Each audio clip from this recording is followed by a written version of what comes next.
Olá, seja bem-vindo a missãobatista.com.br. Eu sou Marco Teles e hoje eu quero falar com você sobre como evitar se enrolar numa pregação, né? Como evitar você ficar tímido durante uma mensagem. Ora, para ficar tímido durante uma mensagem, você tem algumas coisas que você precisa tomar cuidado. Especialmente você precisa conhecer o conteúdo que vai ensinar.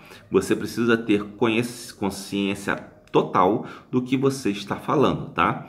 Se você não souber, não dominar o conteúdo, você terá muita dificuldade em ensinar, em falar, em pregar perante pessoas. A pior coisa que pode acontecer quando você está perante as pessoas é você não dominar o conteúdo do que você está dizendo. Então a primeira coisa, a coisa mais importante é domine o conteúdo, domine sobre o que você vai falar. Se você vai falar sobre um texto bíblico, domine aquele texto bíblico, estude aquele texto bíblico, domine bem para saber o que vai fazer. Agora, vamos para as técnicas que são apenas bengalas para você falar. Dizem que eu tenho uma boa voz, né? Tal, seria uma voz de locutor, dizem assim. Eu prefiro não impostar muito a voz, eu falo sem impostar a voz, né? Naturalmente ela é meio impostada, mas eu não forço a impostação, evito forçar. Mas existem pessoas que têm uma voz que precisa de impostação, seja porque a educação, o ambiente em que ela foi criada, não permitiu de repente ela formar uma voz adequada, uma voz bem colocada, digamos assim, ou por outras situações até de doença, talvez, né? Mas, de modo geral, as pessoas falam como elas foram educadas para falar, de um modo geral, né? Então, eu quero dizer para você que existe uma forma de você evitar problemas de timidez por não conseguir se expressar com a sua voz correta, tá? Como você vai fazer isso? Primeira coisa, né? Primeira dica, você vai falar mais grave, tá? Se você tem uma voz muito fina, essa voz não vai funcionar direito para você dar uma mensagem. Você tem que deixá-la um pouco mais grave, tá? Deixa a voz um pouco mais grave, mais, digamos assim, como dizem no peito, né? Mas sem também forçar de tal forma que machuque as suas cordas vocais. Então você desce um pouco o tom de voz para ele ficar mais grave, e ficando mais grave você vai conseguir falar melhor, porque o que acontece? Quando você usa tons mais agudos, a vibração é maior, e nas cordas vocais, nos ossos da sua face, em tudo, né? Quando você usa um tom mais grave para falar, a vibração é menor.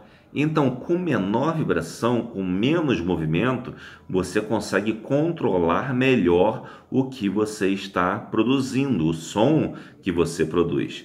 Então, a primeira coisa é fale num tom mais ou menos grave, tá?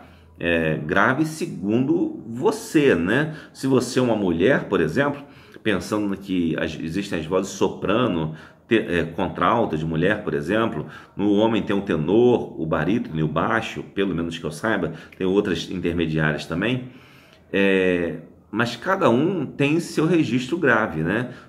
O seu ponto grave de falar. Então você vai procurar o seu ponto grave. Se você quer saber qual é a sua voz, qual é o seu ponto grave, procure também um especialista. Eu estou dando uma dica aqui, eu não estou dando consulta, tá? Então não vá fazendo o que eu estou falando sem procurar um especialista, especialmente para saber qual é o seu lugar, o seu registro da sua voz, digamos assim. De onde a sua voz começa, em que tom a sua voz começa e até onde ele vai. Uma soprano, por exemplo, dá tons agudíssimos, um baixo já canta bem baixo, né? Então isso vai mudar muito de acordo com sua estrutura fisiológica até, né? E especialmente vocal. Agora você, além de falar grave, né? Vai falar grave, sendo dentro da sua capacidade, né? Você não vai querer falar grave como eu se você é um tenor, por exemplo. Não vai fazer isso, né? Então, fale grave. Outra coisa, coloque um ovo na boca. Ovo, sabe ovo de galinha? Aquele ovo rosa, né, que o pessoal vende em bar, geralmente. Eles cozinham o ovo, botam anilina, o ovo fica rosa, né, com a casca rosa. Aquilo ali você cozinha como se tivesse um ovo cozido na boca. Fala como se tivesse um ovo cozido na boca. Você vai fazer mais ou menos assim, e já está com a voz mais grave, e você vai falar como se tivesse um ovo cozido na boca. Você vê que sai certo tipo de sopro, tá vendo? Um ovo cozido na boca com a voz mais grave, tá? Então, essa é a segunda dica, tá? Além de você usar a voz mais grave e o ovo cozido na boca, você vai fazer outra coisa. Sabe como se masca chiclete, né? Você masca e pode mascar na frente, né? Mais ou menos aqui ou lá atrás, né? Pensa que você está mascando chiclete cá atrás, ó. E você está esmagando o chiclete, né? Mas esmagando o chiclete. Então você vai ter que falar esmagando o chiclete, como se estivesse esmagando o chiclete. Evita mexer muito essa parte de cima da boca aqui, do lábio. Mexe mais embaixo, com o maxilar mesmo, tá vendo? É o maxilar, tá? Então isso aí é uma coisa que você vai fazer. Agora você vai misturar as três coisas que eu falei. Vai falar mais grave, vai colocar o ovo na boca e vai falar com o maxilar. Tá vendo? Você com mais grave, com o ovo na boca e com o maxilar. Já mudou a voz, tá vendo? Né? Então você vai falar mais grave, com o ovo na boca e mexendo no maxilar. A outra coisa que você vai fazer, além dessa, você pega um texto, a gente não costuma marcar a tonicidade das palavras. Eu observo, né, não manjo muito de inglês, mas observo que quando os americanos falam, eles marcam muito a sílaba tônica, né? E a gente não tem esse costume aqui no Brasil de marcar muito a sílaba tônica. Por exemplo, nós temos aqui a oxítona, paroxítona e proparoxítona. Tem em todo lugar do mundo, né? Mas a gente chama assim. Você não precisa ficar pensando, essa aqui é oxítona, paroxítona, proparoxítona. Não pensa isso. Pensa somente no seu ouvido. O que o seu ouvido diz que é a sílaba tônica, né? O que o seu ouvido está dizendo que é a sílaba tônica no que você está falando. Porque se você marcar a sílaba tônica, com essas dicas que eu te falei, você vai conseguir também dar um andamento à sua fala. A sua fala vai ser marcada, como se tivesse um metrônomo marcando o que você está falando. E assim você fala de forma agradável e consegue se controlar. Porque se você mantém o seu ritmo, né? Aliás, quando você torna a voz mais grave, lembra que você diminui o ritmo, diminui a frequência, então você consegue controlar melhor o que você está falando. E quando você marca a sílaba tônica, você está marcando o ritmo da fala.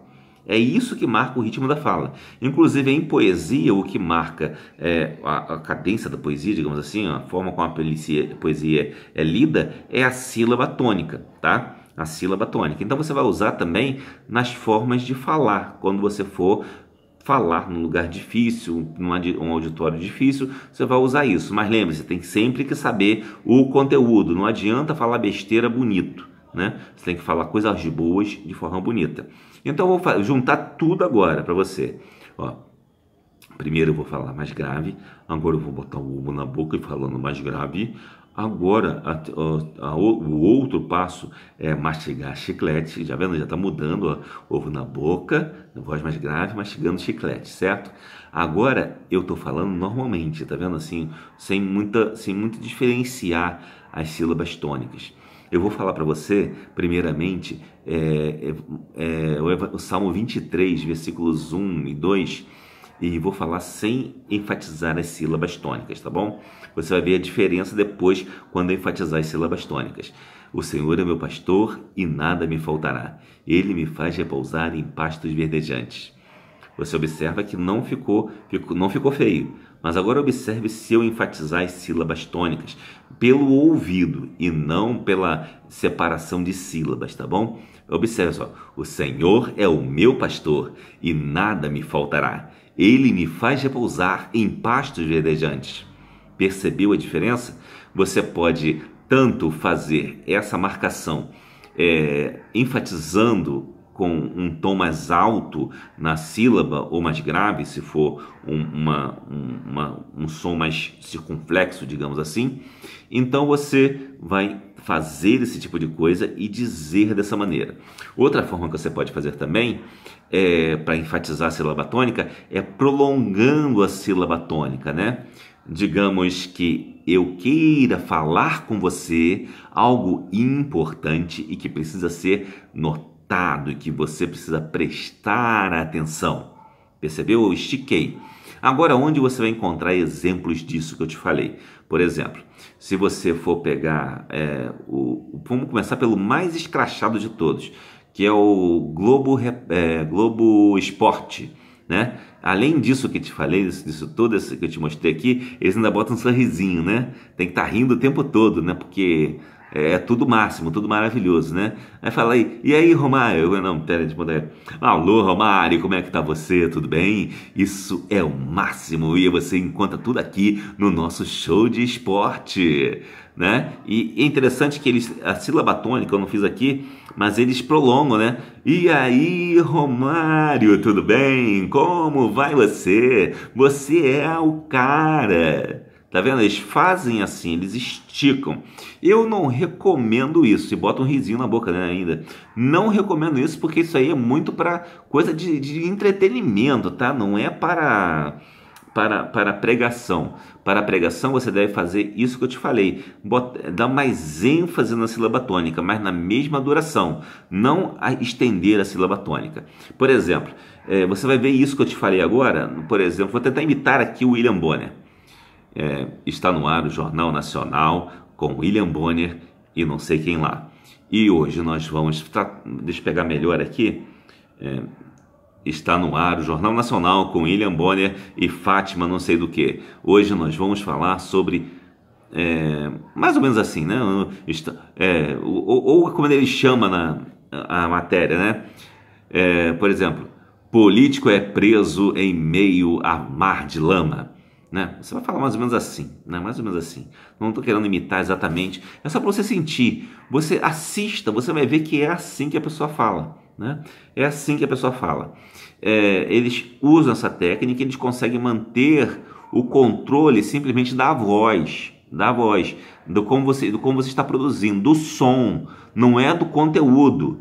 Tanto é que esses caras falam bobagem, tá? Tanto é que eles falam bobagem, porque eles não têm conteúdo, é um teleprompter, um aparelhozinho, fica passando o texto na frente dele e ele não sabe nem o que está lendo, né? Se passarem um texto estranho, ele vai continuar lendo do mesmo jeito. Por quê? Porque ele tem um controle que ele usa na voz. Agora, para que isso serve para o cristão? Para o cristão usar esse controle na voz quando for necessário, tá? Quando for necessário para melhor pregar o evangelho. Quando você estiver numa situação onde você esteja em estresse, né, esteja preocupado, esteja ansioso e não saiba como dominar a voz, como dominar o nervosismo. Então são essas as dicas, né? São essas dicas propriamente de locução, digamos assim, e a dica de saber todo o conteúdo. Tem que saber o conteúdo. Se você não precisa impostar a voz, se você já tem uma voz meio que naturalmente impostada, tranquilo, você não precisa fazer isso. Mas tem pessoas que precisam, especialmente as pessoas que têm uma voz mais aguda, né? Precisam fazer isso, porque quando vão falar em público, às vezes fica um pouco estranho para quem está assistindo, e às vezes uma pessoa com a voz aguda, ela acaba sendo até meio que ridicularizada pela voz e tal, encarnam nela, né? Fazem coisas que não devem. Então siga essas dicas, só que aconselho que você procure um profissional de voz se você sentir alguma coisa que não tem a ver. São dicas básicas, não estou dando consulta, estou apenas falando o básico para que você possa falar de forma correta, tá bom? E eu espero que você use essas dicas para pregar a palavra de Deus, para evangelizar, para anunciar as boas novas do evangelho para aqueles que estão perdidos, porque esse é um canal evangélico e eu estou falando para cristãos. Sei que pessoas que não são cristãs vão me ouvir e podem até usar essa técnica, mas se você usou isso e funcionou, deixe seu comentário aí para que outras pessoas possam ver a coisa funciona. Então eu vou usar também, eu vou aprender. Se você usou e não funcionou, diga, eu achei que não funcionou, mas também não precisa espezinhar, né? Por favor, né? Que aí é muito chato. Você diz simplesmente não funcionou e pronto. E se funcionou, você diz, funcionou para mim, foi legal, eu fui em um tal lugar, dei uma palestra e foi legal, consegui me controlar, a minha emoção, a minha timidez, digamos assim, e você se deu bem. Então, se você se deu bem, foi legal para você isso que eu te ensinei? Deixa aí seu comentário que vai ser muito legal saber disso, tá bom? Que Deus o abençoe rica e abundantemente.